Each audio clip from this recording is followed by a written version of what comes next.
Hello বন্ধুরা, আসসালামু আলাইকুম। শিল্পী কুকিং হোমে স্বাগতম। আজকে আমি আপনাদেরকে পাকা পেঁপের লাড্ডু তৈরি করে দেখাবো। সারা বছর আমাদের দেশে পেঁপে পাওয়া যায়, সুতরাং যে কোনো সময় আপনি পাকা পেঁপের লাড্ডু বানাতে পারেন। খেতেও দারুণ টেস্টি হয়।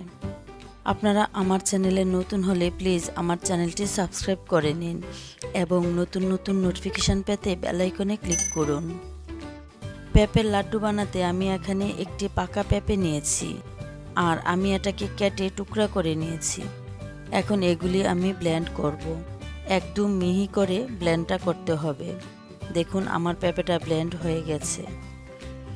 এখান থেকে মেজারমেন্ট কাপে 3 কাপ পেঁপে দিয়ে আমি লাড্ডুটা তৈরি করব। আমি পেঁপেটাকে একটি ফ্রাই প্যানে নিয়ে চুলায় বসিয়ে দিচ্ছি।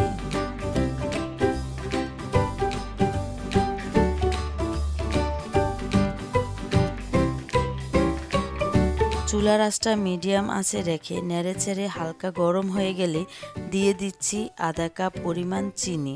পেঁপে একটু কম বেশি মিষ্টি হতে পারে, তাই আপনারা চিনিটা দেওয়ার সময় আপনাদের স্বাদ অনুযায়ী চিনির পরিমাণটা দিবেন। চিনিটা দিয়ে আমি পেঁপেটাকে সারাক্ষণ নাড়ার উপর রাখবো যতক্ষণ না এটা জমে যায়। দেখুন অনেকটা ঘন হয়ে গেছে। এখন দিয়ে দিচ্ছি কিছু নারকেল কোড়া। এগুলো আমি পেঁপেটাতে মিশিয়ে নিচ্ছি।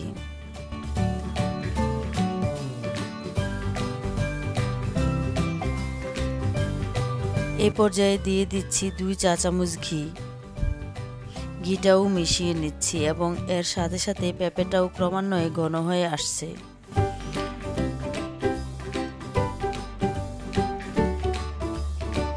এরকম ঘন হওয়ার পর আমি দিয়ে দিচ্ছি কিছু বাদাম। আমি কিছু কাজু বাদাম ও পেস্তা বাদাম মিক্সড করে আগে একটু গুঁড়া করে রেখেছিলাম। বাদামগুলি মিশিয়ে নিচ্ছি। ফ্লেভারের জন্য সামান্য ভ্যানিলা এসেন্স দিয়ে মিশিয়ে নিচ্ছি। আপনারা কালারের জন্য চাইলে একটু অরেঞ্জ ফুড কালার দিতে পারেন।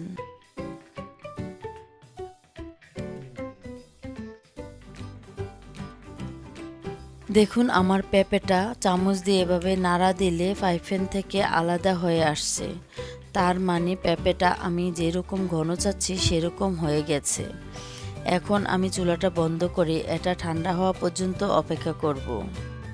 আমি ঘড়ি ধরে দেখেছি আমার পেঁপেটা ঘন হতে 13 মিনিটের মতো সময় লেগেছে। পেঁপেটা ঠান্ডা হয়ে গেলে আমি হাতে একটু ঘি লাগিয়ে নিচ্ছি। এখন আমি লাড্ডুটা তৈরি করব।